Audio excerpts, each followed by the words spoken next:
تو حرام نظر آتا ہے، 6 فٹ کا وہابی حرامی کب نظر آئے گا تمہیں؟ 6 فٹ کا وہابی حرامی کب نظر آئے گا؟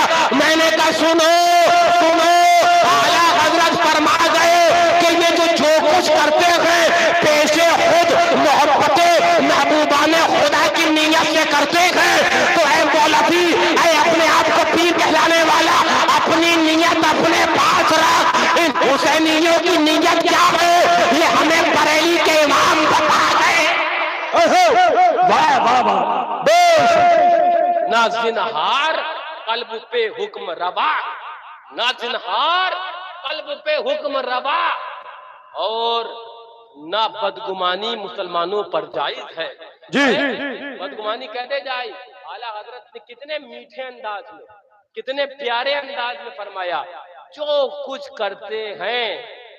ہاں میں نے ابھی کیا کہا، ایک صاحب کا بھی فون آیا بمبئی سے، میں ان سے بات کرنے لگ گیا، میں نے کہا ہم نے تو قرآن کے اندر یہ پڑھا اشداء علی الکفار، کہ شدت کفار پر کری جائے گی، صحابہ شدت کفار پر کرتے تھے۔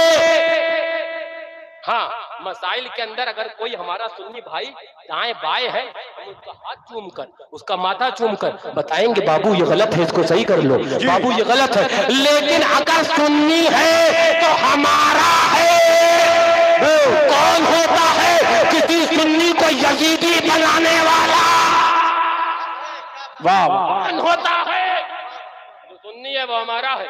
توجہ توجہ، قرآن نے کیا کہا؟ اشداء علی الکفار، صحابہ کفار پر بڑے سخت تھے، رحماء بینہم، آپس میں بڑے نرم تھے۔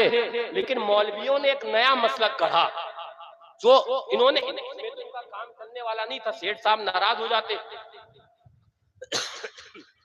تو انہوں نے ایک نیا مسلک یہ گڑھا، بولے اعمال پر ہم شدت کریں گے اور کفار کے ساتھ سعد اللہ نگر میں بیٹھ کر چائے پیئیں گے۔ معاذ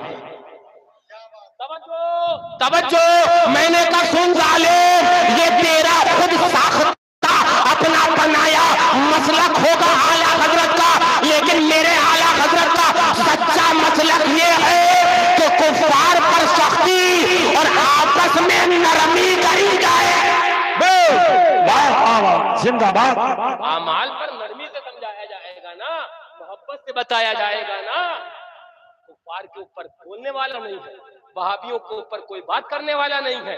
لیکن پوچھو اعمال کے اوپر وہ بلیاں اچھلیں گے، اعمال کے اوپر زمین آسمان کے قلابے مچائیں گے، تو یہ مسلک اعلیٰ حضرت، یہ مسلک اعلیٰ حضرت نہیں، مسلک اعلیٰ حضرت تو یہ تھا کہ کفار پر سختی ہو اور جو اعمال کے معاملات ہیں اس کے اندر نرمی سے پیش آیا جائے، اس کے اندر محبت سے بتایا جائے۔ لیکن بابو میں آج آپ کو بتانے کیا لگ گیا، آج عالم یہ ہے کہ مسلمانوں آپ معاملہ یہ ہے، وہابیت ہو تو وہ یادوں پر حملہ ہے، دیوبندیت ہو تو یادوں پر حملہ ہے، نجدیت ہو تو یادوں پر حملہ ہے، ہر ایک کا حملہ یادوں پر ہے سب کا۔ اب کچھ اپنوں میں صلح کلی پیدا ہو گئے، اب وہ بھی حملہ یادوں پر کرنے لگے۔ لیکن آج مجھے انصاف سے بتانا، میں آج آپ سے پوچھنا چاہتا ہوں، میں آج آپ کو بتانا چاہتا ہوں اور آپ سے پوچھنا چاہتا ہوں، وہ دنیا جو انٹرنیٹ کی ہے، وہ دنیا جو سوشل میڈیا کی ہے، جہاں پر ساری قومیں موجود ہیں، ہے کہ نہیں ہے، ہے کہ نہیں، ساری قومیں موجود ہیں۔ اب وہاں پر جب یہ باتیں پہنچیں گی، اب انہوں نے ہونا کیا چاہیے تھا، جہاں پر انہیں شدت کرنا چاہیے تھی وہاں پر تو یہ نرمی کرنے لگ گئے، اور جہاں نرمی کرنا چاہیے تھی وہاں پر شدت کرنے لگے۔ اب میں بتانے کا لگ گیا، سب کا حملہ وہابیت پر، ذہن حاضر رکھنا، کچھ ضروری بات بتا رہا ہوں، سب وہابیت کا حملہ، دیوبندیت کا حملہ، نجدیت کا حملہ، غیر مقلدیت کا حملہ، سب کا حملہ کس کے اوپر ہے؟ کس کے اوپر؟ یہ یادوں کے اوپر، یہ اہل اللہ کے مزارات کے اوپر، ان سب معمولات اہل سنت پر، سب کا حملہ اس پر ہے۔